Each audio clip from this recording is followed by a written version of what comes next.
Hallelujah. परमेश्वर अच्छा परमेश्वर है, भलाई करने वाला परमेश्वर है, आशीषित करने वाला परमेश्वर है, हमारे ज़रूरतों को पूरा करने वाला परमेश्वर है। इसलिए आज हम प्रभु को महिमा देते हैं, उसको उसकी स्तुति करते हैं। और एक बार परमेश्वर ने हमें मौका दिया है, हम सबको इकट्ठा किया है परमेश्वर की महिमा करने को, उसका वचन सुनने के लिए प्रभु ने हमें ये समय दिया है। मेरे प्रियो, समय बहुत बार हमारे पास नहीं होता है, पता नहीं कब परमेश्वर हमें अपने पास लेगा। तो ये जो समय है ये बहुत इम्पॉर्टेंट है। तो इस समय के लिए हम धन्यवाद देते हैं परमेश्वर को। और आज की सभा स्टार्ट करते हैं। शुरू में ही हम प्रार्थना करेंगे, फिर वचन में जाएंगे। धन्यवाद देते हैं मेरे प्यारे यीशु मसीह, आज आपने हमें समय दिया है, ये वक्त दिया है प्रभु। आपने हमें पूरा सप्ताह संभाल के बचा के रखा, सब ज़रूरतें हमारी पूरी की, हमें चंगाई दी, और प्रभु आपने हमें आशीषित किया है प्रभु। इसलिए हम आपको धन्यवाद देते हैं, आपकी स्तुति करते हैं, आपकी महिमा देते हैं प्रभु। जितने व्यूवर्स है, जितने भी सब्सक्राइबर है प्रभु, जिन्होंने भी नया सब्सक्राइब किया है प्रभु, सबके लिए मैं आपको धन्यवाद देती हूँ। जो भी प्रभु ये वीडियो को देखने वाला है प्रभु, हर एक के ऊपर प्रभु आपकी आशीष आने दो प्रभु। हर एक को प्रभु आपके पवित्र आत्मा से छुओ प्रभु, आपके पवित्र वचन से हर एक को प्रभु आज छुओ प्रभु, और आप बहुतायत से काम करो प्रभु यीशु मसीह। मैं प्रार्थना करती हूँ ये वचन लोगों के जीवन में, मेरे प्यारे भाई बहन, माता बुजुर्ग, छोटे बच्चों के जीवन में 100 गुना फल लेकर आए प्रभु। मैं ऐसी विनती आपके पास करती हूँ प्रभु, विश्वास करती हूँ कि आपने हमारी इस प्रार्थना विनती को सुना है प्रभु। आगे का समय प्रभु यीशु मसीह मैं आपके पवित्र हाथ में देती हूँ। सब विनती प्यारे यीशु मसीह के नाम से मांगती हूँ, आप इसे सुनिए और दया से कबूल कीजिए। आमीन आमीन। प्रभु के वचन का मार्गदर्शन के सिवाय या सत्य के प्रकाश के सिवाय हम उसके बिना मंडली, राष्ट्र या लोग सब अंधे जैसे हैं। क्योंकि अगर परमेश्वर का प्रकाशन हमारे साथ नहीं है, हमें परमेश्वर का गाइडेंस नहीं, मार्गदर्शन नहीं है, तो हम जैसे अंधेरे में तीर मारते उस तरह से हम रहेंगे। हमें हमारे साथ कुछ भी आशा नहीं है अगर परमेश्वर का वचन हमारे साथ नहीं है। परमेश्वर का वचन जब हम सुनते हैं तो हमें पता चलता है कि हमें क्या करना चाहिए, नहीं तो हमें नहीं मालूम कि हमें क्या करना है, कैसे जीवन जीना है, पाप क्या है, अच्छा क्या है, भलाई क्या है, हमें कुछ नहीं मालूम पड़ता है। तो इसलिए हमें परमेश्वर के वचन का मार्गदर्शन और सत्य के प्रकाश, जो प्रकाश प्रभु यीशु मसीह है, जो सत्य मार्ग, सत्य व जीवन प्रभु यीशु मसीह है, तो जो सत्य का प्रकाश है उसके बिना कोई भी मंडली या कोई भी लोग या कोई भी देश, राष्ट्र जैसे अंधे के जैसे उसकी अवस्था है। अगर मंडली में प्रभु का सत्य प्रकाश नहीं है, परमेश्वर का सच्चा वचन नहीं है, वचन का मार्गदर्शन नहीं है, तो मंडली भी एक अंधे की तरह होती है। तो उन्हें पता ही नहीं चलता कि हम क्यों गिर रहे। हम हमारे जीवन में बहुत बार गिर जाते, पर हमें पता नहीं चलता है कि हम कैसे गिर गए, हम परमेश्वर से कैसे दूर हुए, ये हमें नहीं मालूम पड़ता है। तो इसलिए हम एक वचन देखेंगे आज, आमोस उसका 8वां अध्याय और 11वीं वचन हम देखेंगे। आमोस 8:11। आमोस 8वां अध्याय और 11वीं आयत में हम देखते हैं, तो वहाँ पे वचन लिखा है, परमेश्वर यहोवा की यह वाणी है, परमेश्वर यहोवा की यह वाणी है, देखो ऐसे दिन आते हैं जब मैं इस देश में महंगी करूँगा, उनमें न तो अन्न की भूख और न तो पानी की प्यास होगी, परंतु यहोवा के वचनों के सुनने ही की भूख प्यास होगी। इंग्लिश बाइबल में बहुत अच्छे से लिखा हुआ है कि परमेश्वर कहता है कि मैं फेमाइन करूँगा, किस बात का, यानी अकाल पड़ेगा, वो भूख का या प्यास का नहीं होगा, यानी ये जो सूखा रहेगा, अकाल पड़ेगा, जैसे मराठी में दुष्काल कहते हैं, इंग्लिश में फेमाइन कहते हैं, ये मैं लाऊंगा। पर वो जैसे जब सूखा होता है, अकाल पड़ता है, तो हमें एक ही पता होता है कि लोगों को खाना नहीं मिलता, जब बारिश नहीं होती तो नदी नाले सूख जाते हैं, पानी नहीं मिलता। तो जब अकाल आता है तो मोस्टली खाने का और पीने के ही ऊपर वो अकाल आता है, बराबर है। जब सूखा होता है यानी दुष्काल होते हैं मराठी में कहते हैं, तो वो खाने और पीने का होता है ना। लोगों को अनाज नहीं मिलता है, पानी नहीं मिलता है, नदी नाले सूख जाते। पर यहाँ पे परमेश्वर का वचन इतना इम्पोर्टेंट है, वो कह रहा है कि मैं न तो भूख का अकाल दूंगा न पानी का दूंगा, पर वचन सुनने का ही भूख और प्यासा मैं करूँगा। मतलब वचन सुनने का अकाल पड़ेगा। जब इस्राएल लोग थे तो परमेश्वर उनके लिए बहुत परमेश्वर ने किया। जब वो राजा फ़ारोन के यहाँ वो फ़िरौन के पास वो बंदी थे, बंदवाई में थे, वो उसके गुलामी रहते थे, गुलामी में। और राजा फ़िरौन उनको बहुत सताता था इस्राएल लोगों को। तो उन्होंने परमेश्वर को दुहाई दी, उन्होंने परमेश्वर की प्रार्थना की, परमेश्वर ने उनकी प्रार्थना को सुना। हर बार बार बार परमेश्वर, वो हमेशा परमेश्वर को नज़रअंदाज करते थे, परमेश्वर के वचन को नहीं सुनते थे वो लोग, और हट्टीले स्वभाव के थे, ज़िद्दी थे। तो हर बार जब जब भी वो परेशान होते थे, जब उनके ऊपर संकट आता था, तो परमेश्वर ने उनके लिए अलग अलग न्यायी रखे थे कि वो न्यायी उनको पलिस्ती लोगों से, अनाकानी लोगों से उनकी सुरक्षा करते थे। जब उन्हें सुरक्षा मिलती थी, वो वापस अपने बुरे मार्गों में जाते थे, वापस वो पाप के ढेरे में गिर जाते थे, और वापस वो परमेश्वर से दूर होते थे। ये बहुत सालों से ऐसा चलता आ रहा था। फिर आमोस में हम देखते हैं तो वहाँ पे परमेश्वर को गुस्सा आया। परमेश्वर ऐसा गुस्सा करने वाला परमेश्वर नहीं है, वो भलाई करने वाला परमेश्वर है, वो प्रेम करने वाला परमेश्वर है, वो क्षमा करने वाला परमेश्वर है। परंतु जब लोग बातें सुनते ही नहीं है परमेश्वर की, तो परमेश्वर को कभी कभी ऐसे कदम उठाने पड़ते हैं ताकि लोग मन फिराए और परमेश्वर के पास आए। तो यहाँ पे वचन आमोस को परमेश्वर ने एक दृष्टांत दिया, ये 8वें अध्याय में। और आमोस को परमेश्वर ने धूप काल के फलों से भरी हुई टोकरी दिखाई। धूप काल के मतलब पूरे पके हुए फलों की टोकरी दिखाई। और परमेश्वर ने पूछा कि ये तो क्या देख रहा है। उसने कहा कि ये धूप काल के फलों की टोकरी है, मतलब पूरे पके हुए फ्रूट्स है उसमें। तो पके हुए फ्रूट्स जो होते हैं तो उन्हें जल्दी खाना पड़ता है, नहीं तो क्या होता है, खराब हो जाते हैं, सड़ जाते हैं। तो इसलिए उन्हें जल्दी, तो ये मतलब है कि परमेश्वर दिखा रहा था कि मैं नाश करने वाला हूँ, मैं जल्दी ही ये इस्राएल लोगों का मैं नाश करने वाला हूँ। और वो नाश साधा सिंपल नहीं था मेरे प्रियो। देखो, भूखे प्यासे हम कुछ दिन रह सकते, पर अगर परमेश्वर का वचन सुनने का अकाल अगर आएगा तो ये कितना बुरा है हमारे लोगों के जीवन में। हम जब परमेश्वर का वचन हमें सुनने को नहीं मिलेगा तो लोग पाप में गिरेंगे, लोगों के ऊपर एक श्राप आएगा, और वो परमेश्वर से कब दूर हो जाएंगे उन्हें नहीं पता चलेगा। जब हम परमेश्वर के मंडली में नहीं आते, जब हम परमेश्वर की सभाओं में नहीं आते, प्रार्थना सभाओं में, तो हमें नहीं पता चलता कि हम कैसे कब परमेश्वर से दूर हो गए, और एक अंधे लोगों की तरह फिर हमारा जीवन होता है, क्योंकि वचन का हमें मार्गदर्शन नहीं है। अभी यहाँ पे इम्पोर्टेंट बात है कि वचन का अकाल नहीं है, वचन सुनने का अकाल है मेरे प्रियो। वचन तो हमारे साथ रहेगा, 2000 साल से बाइबल हमारे हाथ में है, पर वचन सुनने का जब अकाल आता है तो वचन सुनने का जब मतलब उस पर अगर हम पूरी रीति से ध्यान नहीं देते। अभी हम प्रार्थना सभाओं में तो बैठे हैं, पर अगर हमारा ध्यान नहीं है, हम सोच रहे हैं अरे मुझे जाने को बस मिलेगी क्या नहीं, मुझे घर जाके खाना बनाना है, मेरे बच्चों ने खाना खाया होगा, मतलब हमारे मन में बहुत सारे बातें चल रही है, तो हम वचन ध्यान से नहीं सुन रहे, या वचन को हम लोग कंसंट्रेट नहीं कर रहे, या हम केयरफुली उसको अटेंशन नहीं दे रहे, यानी ध्यान से हम वचन नहीं सुन रहे, तो हम आज्ञाकारिता में नहीं है। मतलब हम ओबीडियंस होंगे, हम अवज्ञा करेंगे, तो हमें परमेश्वर का वचन का भय हमारे मन में नहीं रहेगा, तो हम परमेश्वर की बातें नहीं सुनेंगे।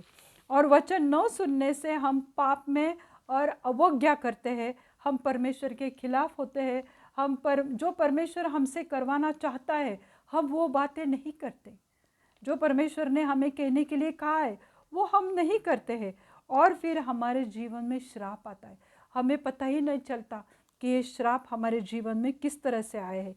जैसे मैंने पहले बताया आपको कि इस्राएल लोगों को परमेश्वर ने हमेशा उनको संभाला, हमेशा उन्होंने दुहाई दी, पर वो हमेशा बार बार परमेश्वर के मार्गों से दूर हो गए। अब परमेश्वर चाहता है कि मैं उन्हें कोई प्रोत्साहन न दूँ, कोई इनकरेजमेंट नहीं मिलेगी उनको वचन के द्वारा, क्योंकि परमेश्वर ने उनके पास बहुत सारे नबी, बहुत सारे प्रॉफिट या भविष्य वक्ताओं को उनके पास भेजा था। परमेश्वर ने, यहोवा ने उनको दिखाया था कि आने वाला समय कैसा रहेगा, तुम्हें किस तरह से रहना है। तो इसलिए परमेश्वर ने उनके पास बहुत सारे भविष्य वक्ता भेजे थे, नबी भेजे थे, याजक भेजे थे, संदेष्टे भेजे थे कि तुम उनका संदेश सुनो। पर हमेशा उन्होंने परमेश्वर का वचन सुनने से इनकार किया। जो भी नबी थे उनको उन्होंने मदिरा पिलाई, शराब पिलाया, और जो भी भविष्य वक्ता उनके पास गए और उनको बताया कि देख ऐसा ऐसा होने वाला है, तो उन्होंने उनकी बातों को नहीं माना। मेरे प्रियो, आज भी हम लोग इसी तरह से जी रहे। हम परमेश्वर के वचन को सुन तो लेते हैं पर ध्यान से नहीं सुनते हैं। इसलिए आने वाले समय में हो सकता है कि परमेश्वर हमें इस वचन सुनने के अकाल के समय में डालेगा, और वो सबसे भयावह ये समय होगा कि हम परमेश्वर का वचन नहीं सुनेंगे। देखो, आज हमारे पास बहुत सारे मीडिया है, जैसे फेसबुक है, हम लोग व्हाट्सएप पे वीडियोस देखते हैं, यूट्यूब पे देखते हैं। आज हम बहुत सारे प्लेटफॉर्म में परमेश्वर का वचन देख सकते, सुन सकते हैं। पर अगर हम देखकर भी उसे ध्यान से नहीं सुन रहे, तो हमें वचन सुन के भी कुछ फ़ायदा नहीं है हमारे जीवन में, क्योंकि वचन फिर हमारे जीवन में कार्य नहीं करेगा। और फिर ये जो वचन जो मैंने पढ़ा अभी, आमोस 8 और 11वां वचन, तो यह वचन तो परमेश्वर का जजमेंट यानी न्याय का वचन है। परमेश्वर हमें कहता है कि मैं सूखा या अकाल मैं उस जगह में लाऊंगा, खाने पीने का नहीं, तो वचन सुनने का अकाल है। मेरे प्रियो, ये सबसे परमेश्वर का ये एक डेंजर जजमेंट हमारे ऊपर न्याय आने वाला है। और वहाँ पे लिखा है कि ये जो शब्द है ये विलाप या शोक या न्याय के शब्द है, जो हमने वचन पढ़ा था आमोस 8 और 11 में।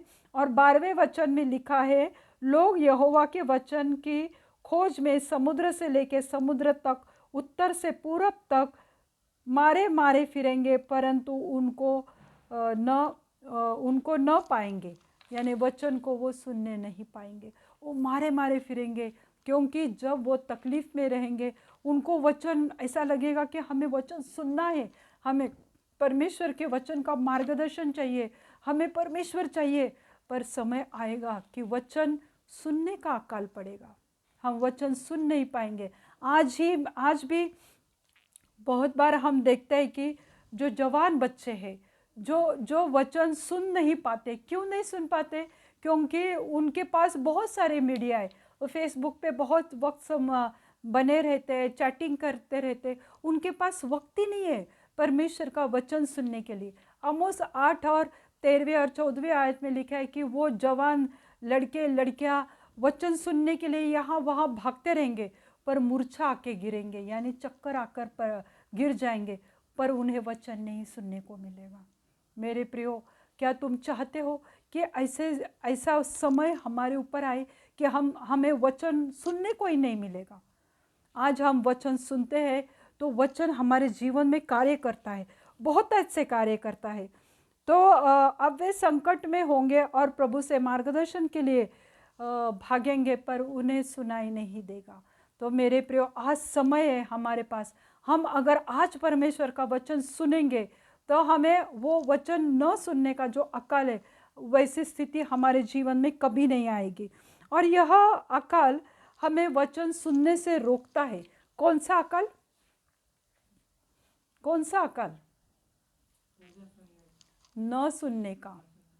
तो वचन सुनने का जो अकाल है, उसके कॉन्सिक्वेंसेस या परिणाम क्या है कि वो हमें वचन सुनने के लिए रोकता है, हम चाहते हैं कि हम जाए, हम प्रार्थनालय में जाएं, हम सभाओं में जाएं, हम परमेश्वर का वचन सुने, प्रार्थना करें, हमारे घर की समस्या, हमारे जीवन की समस्याएं दूर हो जाए। पर ये जो वचन सुनने का न सुनने का अकाल है, तो वो हमें रोकता है वचन सुनने से मेरे प्रियो। और ये जो परिस्थिति है तो ये बहुत भयावह है, और यह तो परमेश्वर का न्याय है कि परमेश्वर फिर लोग चारों ओर से लेके चारों ओर घूमेंगे, पर वो कब गिर जाएंगे उन्हें पता ही नहीं चलेगा।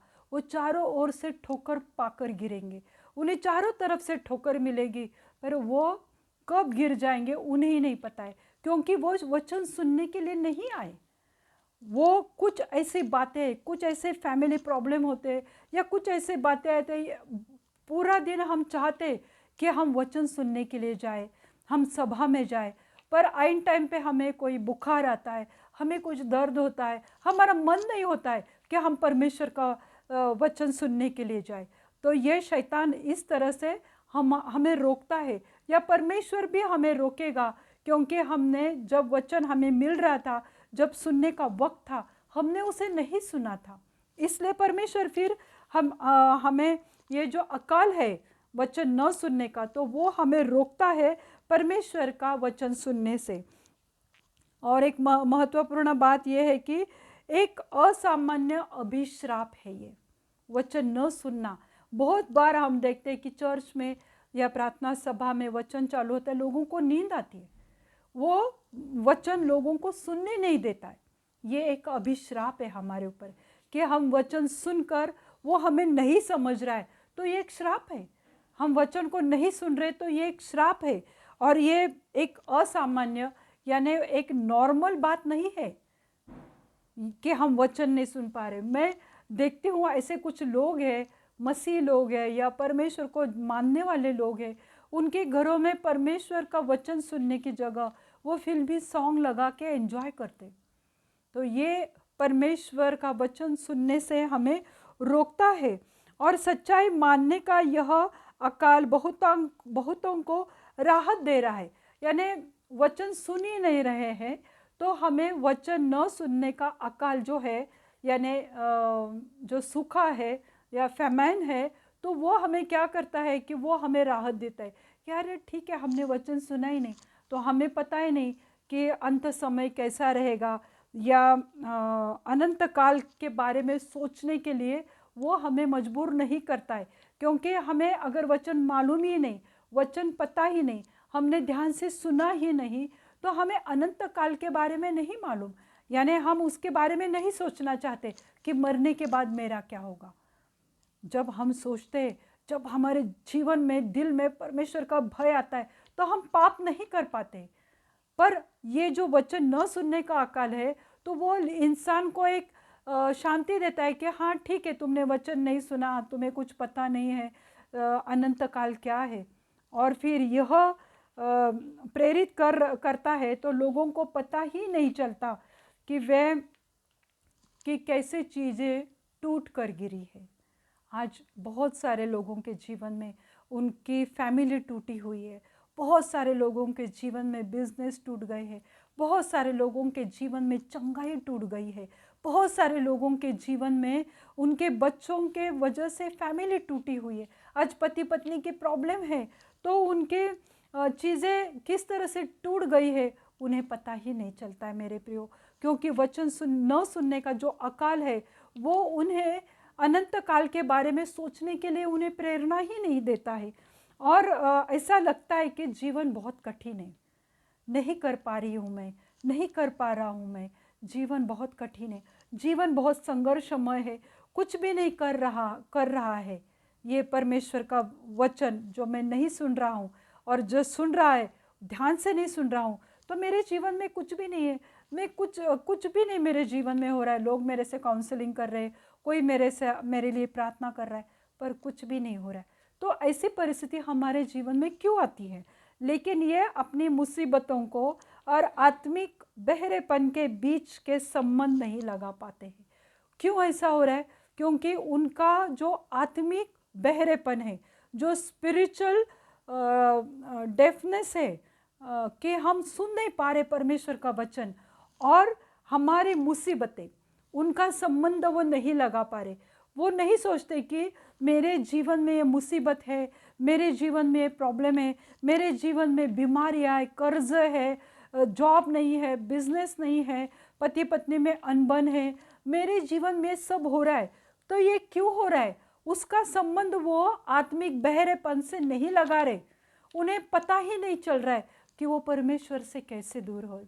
उन्हें पता ही नहीं चल रहा है कि परमेश्वर का वचन न सुनने से जो एक आत्मिक बहरेपन मेरे जीवन में आया है, इसकी वजह से मेरे फैमिली में, मेरे घर में, मेरे जीवन में दुख है, दर्द है, कठिनाइयां हैं। ये हम सुन ही नहीं पा रहे हैं, देख नहीं पा रहे। क्यों? क्योंकि हमने परमेश्वर का वचन सुनने से इनकार किया है। उसकी वजह से आज हम आत्मिक बहरेपन हमारे जीवन में आए हैं। मेरे प्रियो, अगर आज हम परमेश्वर का वचन नहीं सुनेंगे तो हम परमेश्वर का वचन सुनने के अकाल के स्थिति में हम हैं कि हम जैसे सूखा पड़ता है, अकाल होता है, फेमाइन आता है, क्योंकि हम वचन को नहीं सुन रहे। मेरे प्रियो, एक बार हमारा सूखा में हम खाना नहीं खा रहे, पानी नहीं पी रहे, ठीक है, परमेश्वर हमें प्रोवाइड करेगा। प्रभु हमें देने के लिए सामर्थ्य परमेश्वर है। पर अगर हम वचन न सुनने का अकाल में है तो ये हमारे लिए सबसे बुरी बात है। यह अकाल तो शारीरिक नहीं है जो सबको पता चलेगा कि इनके यहाँ कुछ तो मुसीबत है, समस्या है या ट्रेजेडी है। देखो, अगर हमारे यहाँ कोई गुजर जाता है तो पड़ोसियों को मालूम पड़ता है कि अरे इनके घर में कुछ प्रॉब्लम हुआ है, कोई तो इनके घर में गुजर गया है। अगर हम बीमार हैं तो हमारे तबीयत खराब होती है तो हम दुबले पतले हो जाते, तो लोगों को पता चलता है कि अरे इनके यहाँ कुछ तो प्रॉब्लम है, समस्या है, ट्रेजेडी है, कि ये शायद बीमार है। अगर हमारे आँखों के नीचे काले घेरे तो लोगों को पता चलता है कि अरे इनमें कमज़ोरी है या इनके पास कोई तो परेशानी है, इसलिए इनके आँखों के नीचे काले घेरे। पर वचन न सुनने का अकाल के परिस्थिति में जब हम रहते हैं तो किसी को पता नहीं चलता कि ये वचन न सुनने के अकाल के स्थिति में है, इसलिए इनके घर में मुसीबत है, इसलिए इनके घर में परेशानी है। ये किसी को मालूम नहीं पड़ता है। फैमिली में भी शायद मालूम नहीं पड़ता कि हमें तो लगता है हमारे बच्चे सुन रहे, वचन सुन रहे, पर वो ध्यान से नहीं सुन रहे, या उसके ऊपर अमल नहीं कर रहे, या उसके जैसे चलने का हियाव नहीं कर रहे। उन्होंने सोचा नहीं कि मैं परमेश्वर जो मुझे कहने के लिए कह रहा है वो मैं करूं। मैं सैक्रिफाइस नहीं दे रहे बच्चे, वो अपने में मस्त है, वो परमेश्वर को समय नहीं दे रहे, एंजॉय कर रहे, हंसी खुशी मजाक में जी रहे, पर परमेश्वर का वचन नहीं सुन रहे। वो सुन भी रहे तो एक्टिंग कर रहे शायद। तो वो परिस्थिति, परमेश्वर का वचन न सुनने का वो अकाल के परिस्थिति में हमें, हमारे बच्चे, हमारे पति, हमारी पत्नी, हमारे भाई बहन है, पर वो किसी को मालूम नहीं पड़ता है। और जो कोई ऐसे इस जगह पे स्टक हो जाता है या उधर ही रह जाता है तो उन्हें पता ही नहीं चलता कि सच्ची विपत्ति या सच्ची कैलेमिटीज़ क्या है। उन्हें पता ही नहीं चल रहा है कि क्या क्या प्रॉब्लम है मेरे जीवन में। मैं तो प्रार्थना करती हूँ, मैं तो प्रार्थना करता हूँ, तो ऐसी क्या बात है कि मेरे जीवन से ये प्रॉब्लम नहीं जा रही है। उन्हें पता ही नहीं चलता है, क्योंकि वो वही जगह पे अटके हुए, वो उधर ही स्टक हुए, वो वहाँ से, वो हालत से वो बाहर नहीं आना चाहते। वो नहीं चाहते कि मैं परमेश्वर के वचन सुनूं। उन्हें पता ही नहीं चलता कि मैं ऐसे कंडीशन में हूँ कि मैंने परमेश्वर का वचन अपने दिल से नहीं सुना है, या मैंने उस पर अमल नहीं किया, या मैं उसके ऊपर नहीं चला हूँ। मुझे परमेश्वर ने चंगाई दी है, कोड़े खाने से मुझे चंगाई मिली है। ये कब पता चलता है? जब वचन सुनते हैं। पर वचन सुनने से अगर हम वचन नहीं सुनते और आत्मिक बहरेपन हमारे में आते तो हमें पता ही नहीं चलता कि कब मेरी चीज़ें टूट कर गिर पड़ी है, कब मेरा फैमिली टूटा हुआ है, कब मेरा रिश्ता टूट गया है। मेरे प्रियो, पता ही नहीं चलता है। क्यों? क्योंकि वचन को हमने सुना नहीं, वचन हमारे जीवन में कार्य नहीं किया, क्योंकि हमने उसे केयरफुली अटेंशन नहीं दिया था। They will not make the connection between their hardship and their spiritual deafness. वो आत्मिक बहरेपन है उसमें, और उनके जो हार्डशिप है, यानी उनका जो समस्या का समय है, कठिन समय है, उसका वो कनेक्शन नहीं लगा पा रहे कि मेरे जीवन में समस्या हो रही। क्यों? क्योंकि मैं आत्मिक बहरेपन में मैं हूँ, मैं आत्मा में बहरा हो गया हूँ, मैं परमेश्वर का वचन मेरे जीवन में नहीं आ रहा है, मेरे हार्ट में वो नहीं उतर रहा है, क्योंकि मैं आत्मा से बहरा हो गया हूँ, मेरे कान में वो वचन नहीं जा रहा है। इसलिए लोग अपनी समस्याओं का और आत्मिक बहरेपन का कनेक्शन नहीं लगा पा रहे, उनका संबंध नहीं लगा पा रहे कि मेरे जीवन में ये समस्या है तो क्यों है मेरे जीवन में समस्या? क्योंकि हम वचन ध्यान से नहीं सुनते, अभी भी नहीं सुन रहे शायद। तो यहेजकेल उसके 3 अध्याय 1 और 3 वचन तक अगर हम देखते तो देखिए, परमेश्वर ने पुराने नियम में भी बहुत सारे नबी भेजे, जैसे शमूएल है, यशायाह है, यिर्मयाह है, नेहम्याह है, यहेजकेल है, और हम आमोस को देख रहे हैं, आमोस का 8वां अध्याय देख रहे हैं हम लोग। तो ये जो यहेजकेल था, उसको परमेश्वर ने दृष्टांत में बताया कि एक उसको किताब दिया और उसे कहा कि इसे खा ले, ये तुम्हें शुरू में कड़वा लगेगा पर वो तेरे पेट में जाने दे, ये किताब तू खा, फिर वो तुझे मधु जैसी मीठी लगेगी, शहद जैसी मीठी लगेगी। तो वो किताब उसको कहा और यहेजकेल ने वो सुना। उसने नहीं बोला कि अरे प्रभु मेरे पेट में जाके वो कड़वे लगेगी तो मैं क्यों खाऊं, ऐसा नहीं कहा उसने। जब उसने सुना परमेश्वर कह रहा है कि इसको खा ले, तो उसने खा लिया और वो उसे शहद से मीठा लगा। यहेजकेल ने वो किताब खाई मेरे प्रियो, इसलिए यहेजकेल चैप्टर हम पढ़ पा रहे क्योंकि उसने परमेश्वर को सुना, उसके वचन को सुना और वो सब लिखा। इसलिए यहेजकेल चैप्टर हम जब पढ़ते हैं तो हमें पता चलता है कि परमेश्वर उससे दृष्टांत में उससे परमेश्वर ने कैसे बात की, क्योंकि यहेजकेल ने सुना। उसी रीति से प्रकाशित वाक्य में हम देखते हैं कि जो यूहन्ना है जिसने प्रकाशित वाक्य लिखा रेवलेशन लिखा, वो क्यों लिखा? क्योंकि उसके 90 अध्याय में भी परमेश्वर ने यूहन्ना को बोला कि ये किताब खा ले, वो तेरे पेट में घुलने दे। तो प्रभु चाहता है कि हम वचन को खाए। वचन खाने से हमारा आत्मा बलवान होता है। खाना खाने से क्या होता है? शरीर बलवान होता है ना, मोटे हो जाते। पर वचन जब हम खाएंगे ना तो वो हमारे आत्मा को बलवान करेगा, स्ट्रांग करेगा, फिर हम परमेश्वर की बातें सुन सकते हैं। आज ऐसे हम बहरे हो गए कि शायद अभी भी मैं कह रही हूँ पर पता नहीं कुछ लोगों को ये वचन समझ रहा है, समझ में आ रहा है या नहीं, वो तो प्रभु को ही पता है। पर मैं कोशिश कर रही हूँ कि मैं एकदम सिंपल रीति से आप लोगों तक ये परमेश्वर का सुसमाचार सुनाने की मैं कोशिश कर रही हूँ, क्योंकि वचन का सच जो वो एक खाना है वो उसके आत्मा को मिली। किसको? यहेजकेल को और यूहन्ना को, और उसकी वजह से उसे सामर्थ्य मिला उसकी आत्मा को। मत्ती 13 और 15वें आयत में हम देखते हैं तो प्रभु यीशु मसीह अपने चेलों को दृष्टांत में उसने हमेशा बात की है, क्योंकि प्रभु यीशु मसीह चाहता था कि उसके चेले या उसके आसपास जितने लोग हैं वो परमेश्वर का वचन सुने। हालांकि जो शास्त्री और फरीसी लोग थे वो अपने आँखों से देख रहे थे कि प्रभु यीशु मसीह मुर्दों को जिंदा कर रहा है, लंगड़ों को चला रहा है, अंधों को प्रभु यीशु मसीह ने दृष्टि दी। परंतु ये शास्त्री और फरीसी इतने मन के हट्टीले थे, उन्होंने देखकर भी प्रभु यीशु मसीह पर उन्होंने विश्वास नहीं किया। यही नहीं सोचा कि अरे यही मसीहा है जिसका हम सालों से इंतज़ार कर रहे। उन्होंने उस पर विश्वास नहीं किया कि यही स्वर्ग से आया हुआ स्वर्गीय पिता का ये पुत्र है, ये प्रभु का पुत्र है। इसके ऊपर उन्होंने विश्वास नहीं किया। वो आँखों से देख रहे थे, कानों से वो सुन रहे थे, पर उन्होंने यकीन नहीं किया।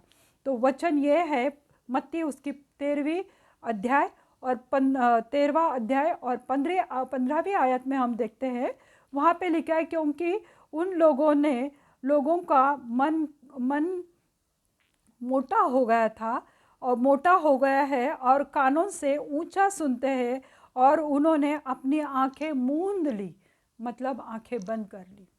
उन्हें सुनाई नहीं दे रहा था, क्योंकि क्या हो गया था? उनका मन मोटा हो गया था। यानी कड़क हो गया था, स्टबन हो गया था, वो परमेश्वर की आवाज़ को नहीं सुन पा रहे थे। यीशु मसीह उनके सामने था, वो उनके सामने चमत्कार कर रहा था, पर वो न तो उनके मन कठिन हो गए थे और न उनके कान सुन पा रहे थे कि ये परमेश्वर ही है जो हमारे साथ है, प्रभु यीशु मसीहा ही है। पर उन्होंने वो माना नहीं और उन्होंने अपनी आंखें मूंद ली, मतलब आंखें बंद कर ली। नहीं नहीं नहीं, ये शायद प्रभु यीशु, ये शायद मसीहा नहीं, वो तो आने वाला है। आज भी इसराइल में मसीहा का इंतज़ार लोग कर रहे हैं, आज भी उन्होंने आंखें मूंद ली है। तो मेरे प्रियो, मेरे कहने का मतलब यही है कि आज समय है हमारे पास। आज अगर हम ये अकाल से बाहर आएंगे वचन न सुनने का, तो प्रभु हमें आशीषित करेगा, क्योंकि वो हमसे बेहद प्यार करता है। वो चाहता है कि जो टूटी हुई चीज़ें हैं उसे वो जोड़ना चाहता है। जो तुम्हारा फैमिली टूटा हुआ है, प्रभु उन्हें जोड़ना चाहता है। जो तुम्हारी बीमारी के हालत में तुम आज पड़े हो, प्रभु तुम्हें चंगाई देना चाहता है मेरे प्रियो। पर आंखें मूंद मत लेना, आंखें बंद मत करो। और वचन को न सुनने से जो कान का यानी आत्मिक बहरेपन है, तो वो जगह से बाहर निकलो, परमेश्वर के वचन की ओर ध्यान लगाओ, ध्यान से सुनो। आज पता नहीं परमेश्वर तुमसे बात कर रहा है कि शायद कोई ऐसा है कि जिसने परमेश्वर के वचन का इनकार किया है। इसराइल लोगों ने भी परमेश्वर के वचन का इनकार किया। तो मेरे प्रियो, मैं विश्वास करती हूँ कि आज प्रभु ने आपसे इस वचन के द्वारा बात की है। आइए हम प्रार्थना करेंगे। धन्यवाद देती हूँ मेरे जीवित खुदा, मेरे महान परमेश्वर, मेरे जीवन देने वाले परमेश्वर। आज अगर किसी के कान बंद हो गए हैं, अगर वो वचन न सुनने के अकाल में पड़े, मेरे जीवित खुदा आज उनके कान खुल जाए यीशु मसीह के नाम से। प्रभु उनके जीवन में जो भी उन्होंने खोया है प्रभु, उन्हें उन्हें दुगना दे दे प्रभु यीशु मसीह।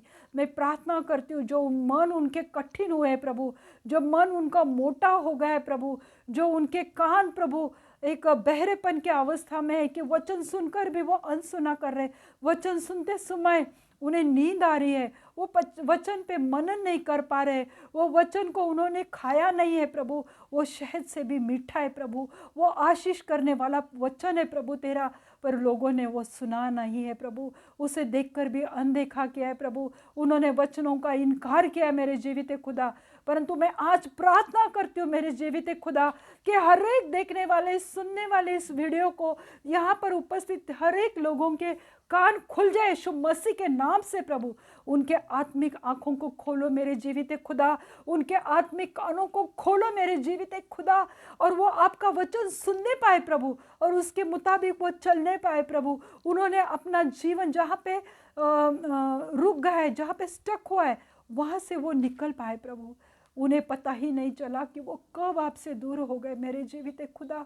उन्हें वापस आपके पास लाओ प्रभु, उन्हें आपके जीवन में, आपकी पवित्रता में रखो प्रभु। पाप का जीवन उनके जीवन से निकाल दो मेरे यीशु मसीह। धन्यवाद देती हूँ प्रभु जी।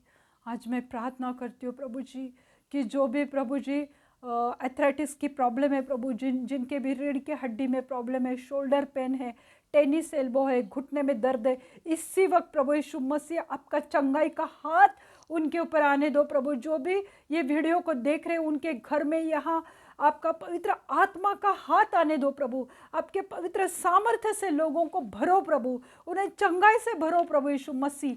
प्रार्थना करती हूँ जो भी प्रभु जी थायराइड की प्रॉब्लम है प्रभु यीशु मसीह, जो भी डायबिटीज़ की प्रॉब्लम है, मैं उसको डांटती हूँ यीशु मसीह के नाम से प्रभु। उनका शुगर लेवल नॉर्मल करो प्रभु यीशु मसीह।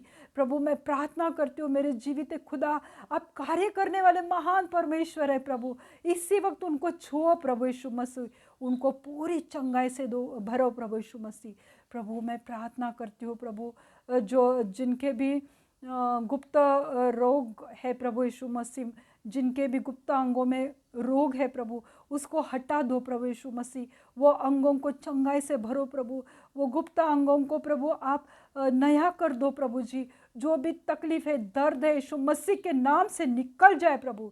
जो भी स्त्रियों की वो प्रॉब्लम है प्रभु, वो समस्या है प्रभु, वो लोगों को नहीं बता पा रहे प्रभु, परंतु मैं आज प्रार्थना करती हूँ प्रभु कि आपकी चंगाई के सामर्थ्य वो स्त्रियों के ऊपर आने दो प्रभु। प्रभु उनके यूट्रस को छुओ प्रभु जी, उनके यूट्रस में जो भी इन्फेक्शन निकाल दो यीशु मसीह के नाम से प्रभु। उनके यूट्रस को छुओ प्रभु यीशु मसीह।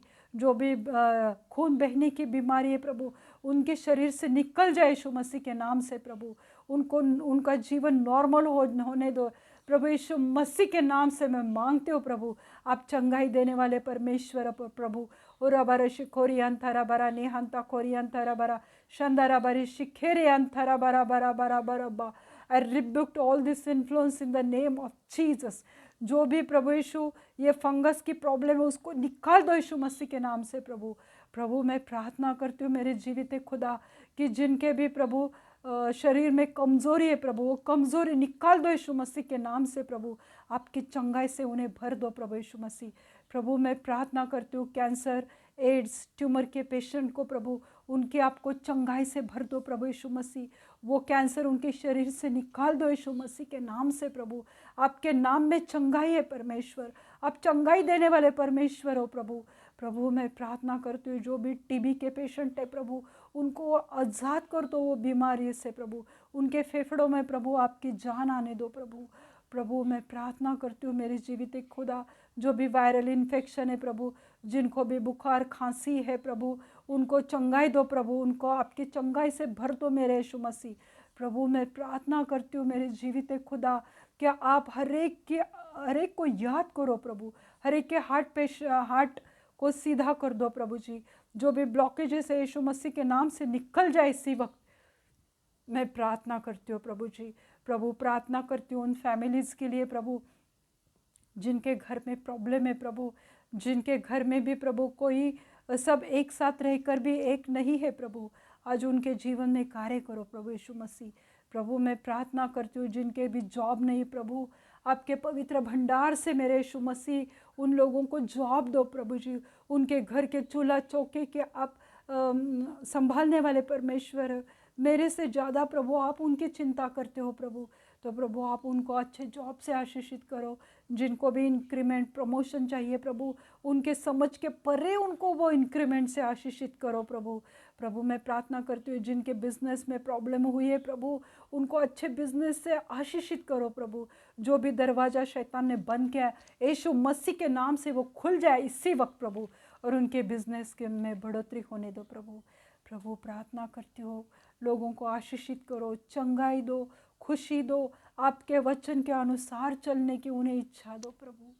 आप जीवित परमेश्वर है प्रभु, आप उनके जीवन में कार्य करो प्रभु। आपकी महान उपस्थिति यहाँ पे है प्रभु। आज इसी वक्त सबको भर दो प्रभु। प्रभु आपके पवित्र उपस्थिति से आपके लॉर्ड आपके प्रेजेंस से सबको भर दो प्रभु, सबको भर दो प्रभु जी।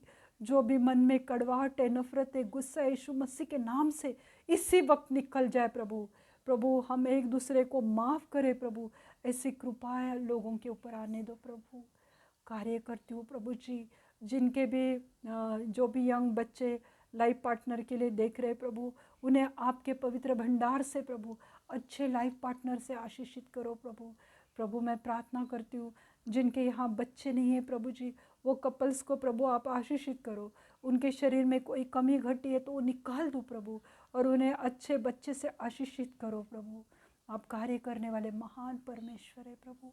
आज आपने सबको याद किया है प्रभु, आज आपने सबको छुआ है प्रभु। मैं विश्वास करती हूँ प्रभु सब आगे का समय प्रभु यीशु मसीह मैं आपके पवित्र हाथ में देती हूँ। सब विनती प्यारे यीशु मसीह के नाम से मांगती हूँ, आप इसे सुनिए और दया से कबूल कीजिए। आमीन। पिता जो कार्य करने वाला महान पिता, जो अनुग्रहकारी पिता है, वो उसके नाम से मैं प्रार्थना करती हूँ। पुत्र के नाम से मैं प्रार्थना करती हूँ जो कृपा करने वाला परमेश्वर है। प्रभु पिता का अनुग्रह, पुत्र की कृपा और पवित्र आत्मा का बल हर एक के जीवन में आने दो प्रभु। पिता, पुत्र और पवित्र आत्मा उनके जीवन में कार्य करने दो प्रभु। प्रार्थना करती हूँ कि लोगों को उसकी शांति से भर दो प्रभु। प्रभु मैं आशीषित करती हूँ कि आपका मुख प्रकाश उनके ऊपर प्रभु आने दो प्रभु। आपके मुख का चमक उनके जीवन में आने दो प्रभु। उनको आपकी शांति से भरो, आपकी चंगाई से भरो। आमीन। अगर प्रभु ने आपको इस वचन के द्वारा आशीषित किया है तो आप मुझे YouTube पे कमेंट कर सकते हैं। आपने अपना समय दिया इसलिए मैं धन्यवाद देती हूँ। God bless you all. Thank you.